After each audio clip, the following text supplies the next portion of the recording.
dentro dessa mensagem.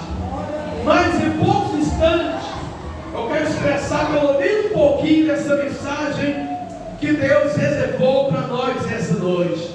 O versículo, capítulo de número 22, a Bíblia inicia respeito de algo que Deus, Ele disse algo para Abraão. Primeiro Deus, Ele olha para Abraão, chama Abraão pelo nome, Abraão ouve e diz assim: olha, eis-me aqui. A obediência de Abraão para com Deus foi o primeiro passo. O primeiro passo de Deus para Abraão foi, meus irmãos, algo que colocava Abraão em uma situação difícil. Preste atenção, entenda agora esse código revelado. Primeiro passo que Deus fez, chamou Abraão.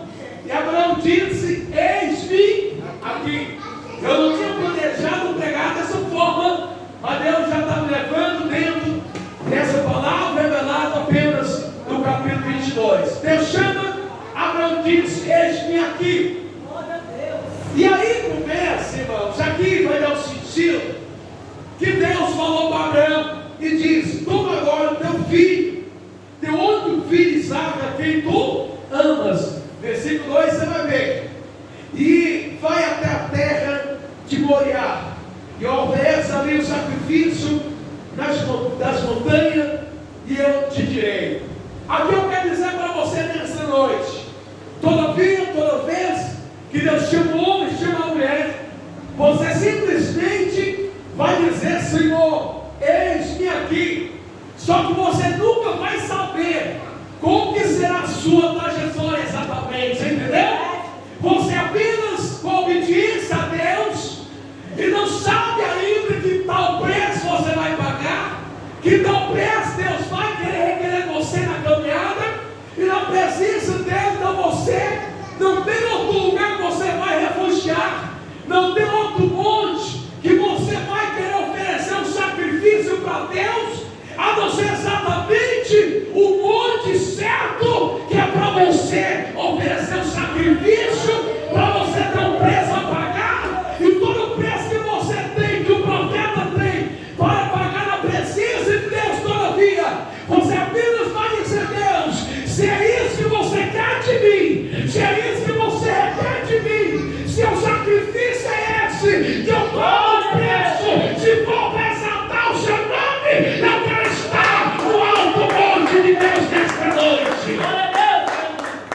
Mas você não sabe, porque pela palavra revelada, a Bíblia, a Escritura, vai te dando revelação. E eu falo para você que muitas vezes até o ímpio, eu tenho que olhar para você e saber que você é profeta de Deus. E às vezes Deus pega o ímpio, pega alguém que vai te valorizar como profeta. Talvez você vai falar: como, pastor? A vida do profeta, ele passa luta, ele passa peleja, ele passa perseguição, ele vê um desafio, Satanás contra ele, vê as prisão, e Satanás luta para tirar a vida dele, mas mesmo assim, ele é honrado como profeta. Eu digo para você nessa noite, a Bíblia diz que quando estava João Batista, estava dentro do cárcere, Herodes estava sobre a mesa, Herodes estava mais aquela mulher ímpia na mesa, e veja bem, quando ele oferece algo para ela pedir, para que assim fosse feita a vontade daquela mulher, o que ela pediu? A cabeça de quem? João Batista. De João Batista. Veja bem, um homem, um profeta de Deus, honrado por Deus. E nós observamos nessa noite, a multidão está chegando aí, e nós observamos nessa noite, nesta campanha, nessa agir de Deus na sua vida, o agir de Deus na vida dos profetas. Glória a Deus, aleluia. E quando nós olhamos, observamos exatamente desta maneira. Por que ela pediu a cabeça de João Batista? Porque ela tinha tão prazer de tocar no profeta de Deus. Ela poderia pedir outra coisa, mas o profeta de Deus, até na prisão, até na hora da morte, até o ímpio reconhece que ele precisa até de um profeta, e ela reconheceu que o profeta João Batista era o homem de Deus. Ela pediu a cabeça dele, porque ela sabia que ele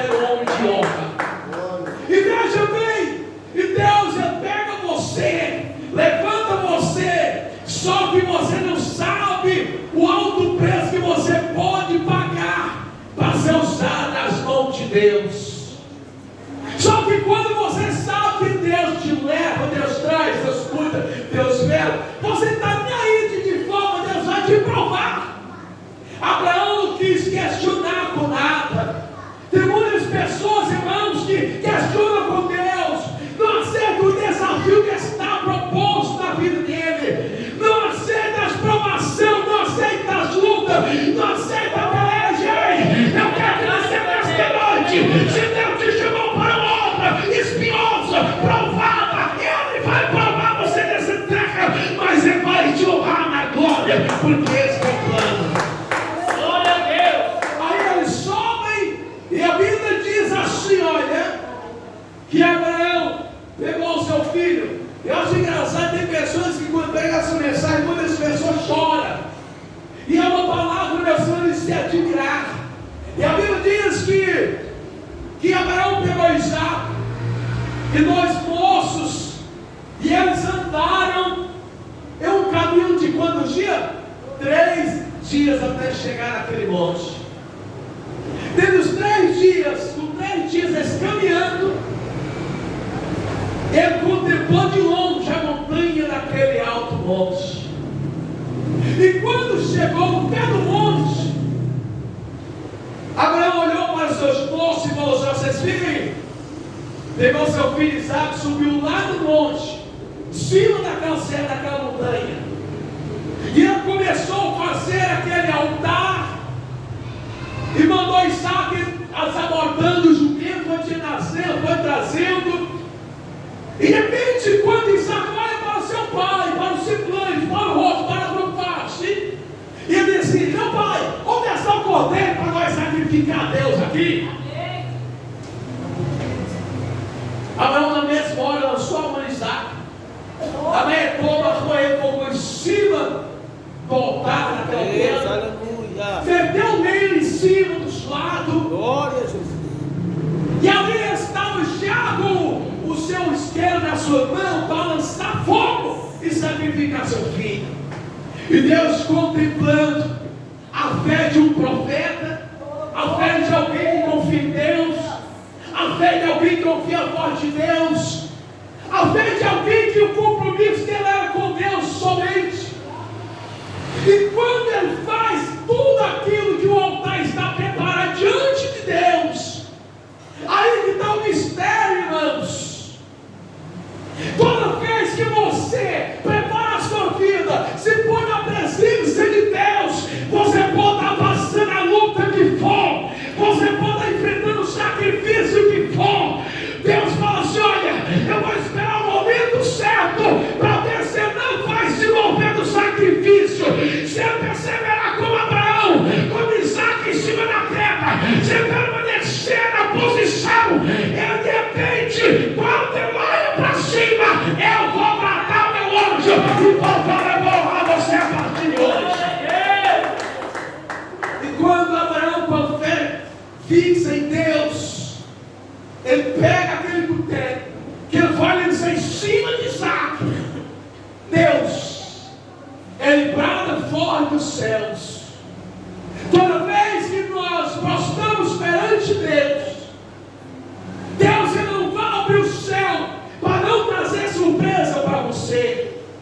Deus ele só vai abrir o céu e vai enviar um anjo na hora determinada, no momento determinado, no momento certo, para Satanás impedir o plano de Deus, porque tudo quanto está na presença de Deus, e Deus sabe que seu propósito não vai fugir da presença dele. Deus faz questão de abrir o céu e falar: anjo, desça lá, visita o Luiz Fernando, ou desça lá, visita o Elvis, visita o Cícero, visita o Ronaldo, visita a Ornette, visita a Isabel, visita a Geisa, visita meus filhos, visita a igreja desta noite. Se você quer, receba agora a presença de Deus na sua vida.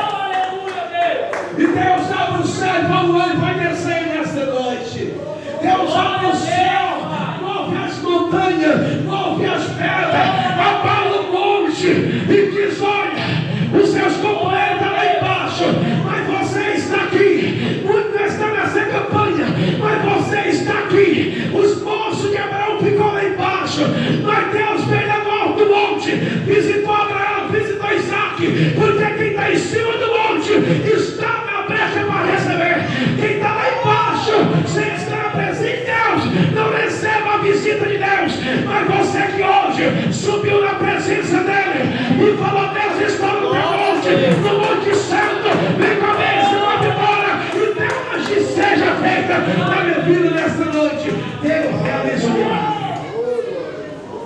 E observo nesta noite, e hoje observamos na mensagem da palavra, que todavia, meus companheiros, meus amigos, todavia, quando nós pegamos o Espírito Santo, sempre vai trazer a finalidade da palavra, a mensagem, que vai simbolizar Cristo perfeito em nossa vida.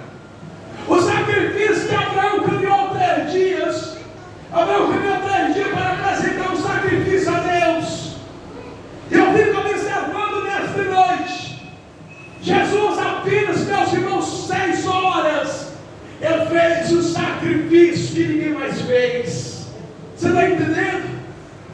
Não vai constar na Bíblia que Deus olhou para o filho e falou para o filho: desce lá embaixo e traz o sacrifício perfeito.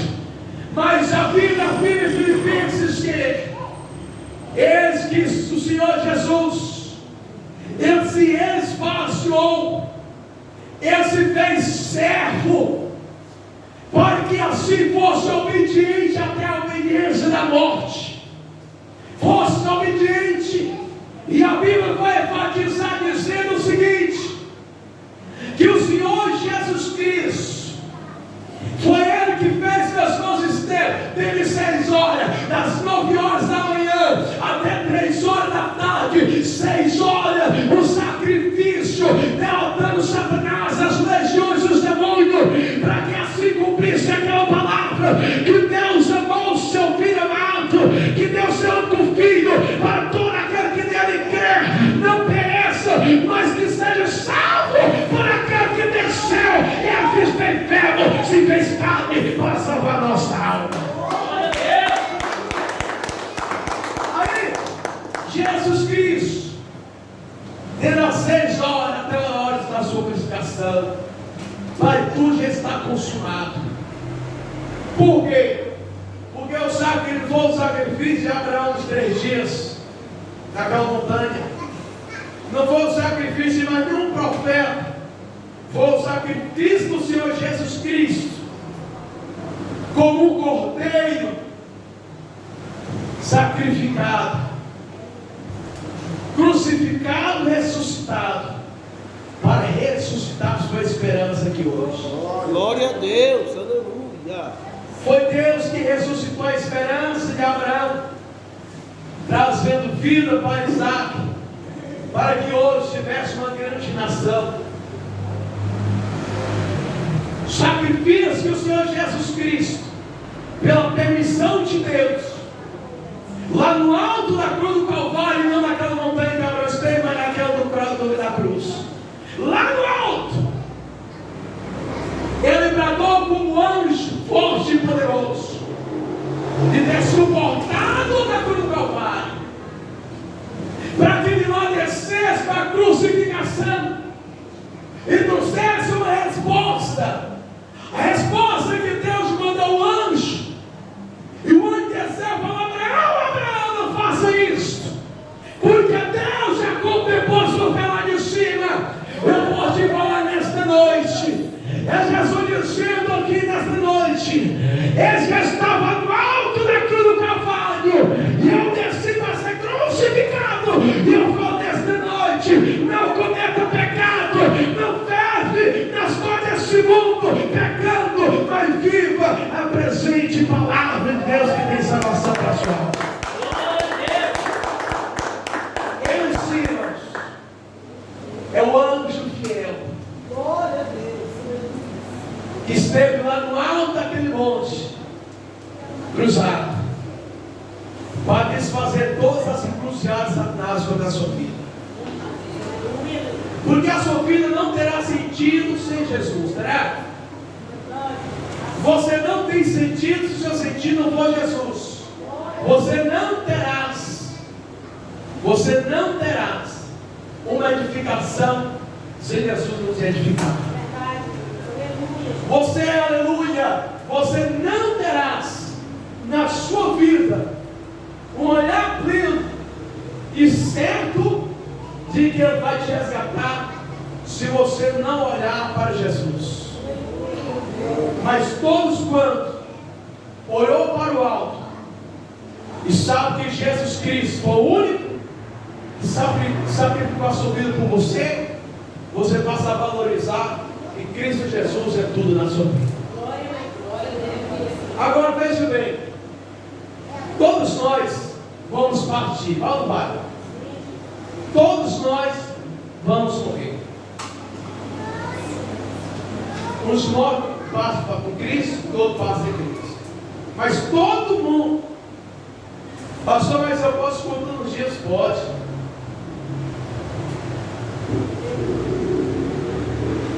Porque em breve nós vamos ter que reconhecer que aquele que sacrificou por nós, Ele vai requerer de nós o compromisso. Só que quando nós partimos, e partimos em Cristo, a pessoa vai reconhecer que Cristo é aquele que os profetas anunciavam, Ele não aceitou. Ele vai reconhecer que Ele não. Só que Ele não vai morar com Cristo mais. Ele não vai reinar com Cristo mais. Mas Ele vai reinar no sofrimento. Então nunca mais Ele vai sair.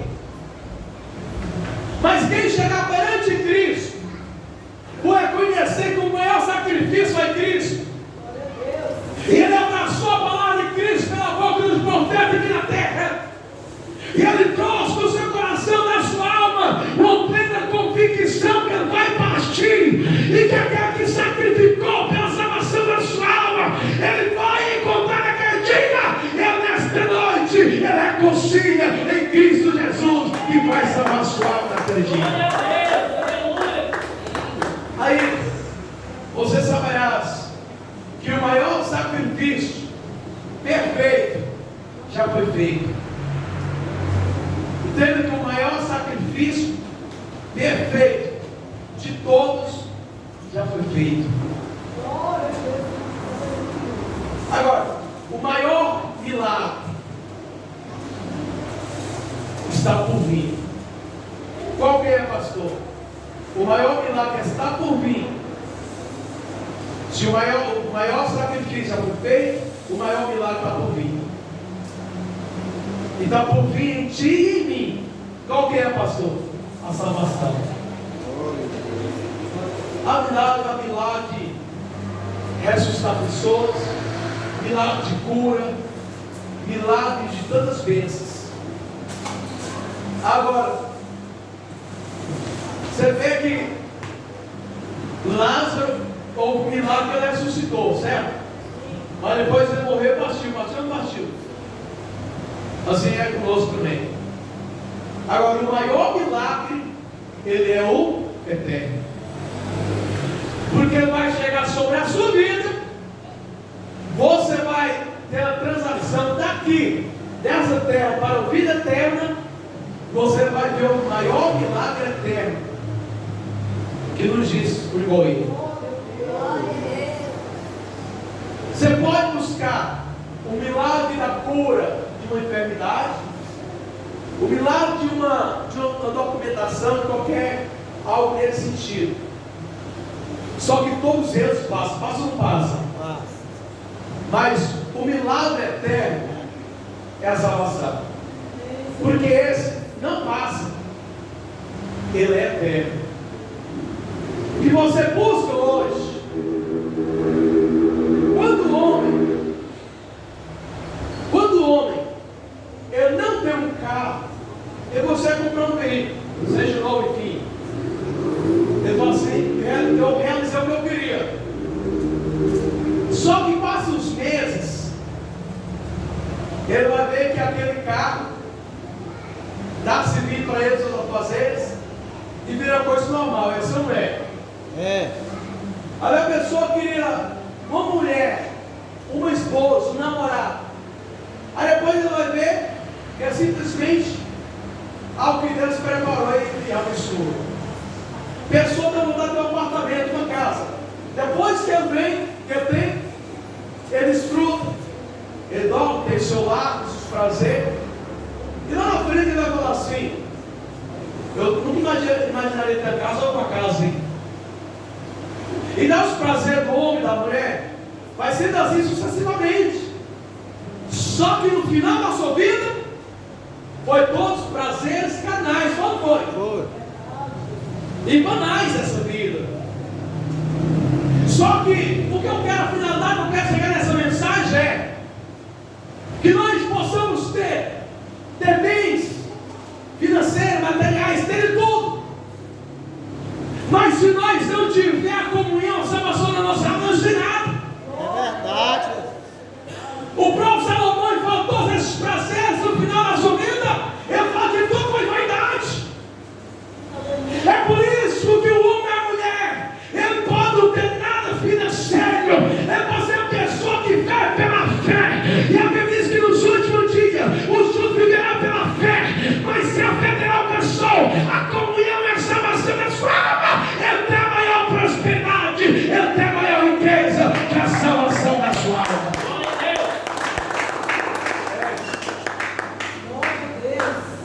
Pastor, eu queria ter uma família bonita, um bocado de filhos, 10, 15 filhos. Eu queria ter uns 4 caras, eu queria ter um sobrado, uma casona enorme, grande. Eu queria ter empresa, nem vou trabalhar todo dia, só domingo eu ia focar, para que eu tivesse dinheiro. Aí quando chega na hora da morte, você vai ver que vai ficar tudo aqui na terra. E que não valeu nada. Não estou falando que você não comprar, não tem nada. Mas tem Jesus em primeiro lugar. Porque tem Jesus, tem tudo. Tem Jesus, você tem a maior riqueza. Às vezes você olha para as pessoas simples, humildes, pessoas sem vaidades, pessoas com coração purificado, as mãos puras, pessoas sem malícia, pessoas sem má intenção, pessoas que não têm o mínimo vontade e interesse em seduzir a mulher seu próximo, o esposo seu próximo, glória a os filhos seu Deus. próximo, não tem interesse Aleluia. de viver uma regalia aqui nessa terra. É verdade. E sabe que as pessoas vão conquistando aquilo que Deus tem dado, aquilo que Deus tem para prover, que Deus vai dar, Deus vai abençoando, e vai conquistando. Mas a partir do momento que ela tem Jesus na sua vida, e a Bíblia diz: busca o reino em primeiro lugar, que as demais coisas ela acrescenta. Oh, glória a Deus. Você tem a presença, meu filho. Eu vou suprir isso e aquilo, porque eu não deixo Jesus me dialogar. Acha que não chega amanhã, Jesus vai se recolher. Você vai apresentar perante o rei. Ele vai falar: vem para dentro do meu pai, e bendito ao rei, que está aqui te guardado desde a fundação do mundo. Ah, Jesus, mas desde quando o mundo é bom, que muita riqueza fazendo ouro lá na terra. Esquece isso, rapaz. Não é disso que eu estou falando, não. Que está fundada na fundação do mundo preparado para você, a salvação da sua alma. É nessa cidade que você vai pisar na sua de ouro que está. Esse corpo de glória você tem ali. Glória a Deus. Você vai ter mais aquelas enfermidades, você vai sofrer mais, você vai preocupar com conta, com despesa, com problema familiar, com problemas pessoais, você não vai preocupar com mais nada. A única coisa que você vai ter aqui é ouro, é unção, é poder, é glória, é o meu santo que vai vir, você vai não vai ficar, você vai viver a eternidade comigo e vai jubilar. Lá você vai, veja bem,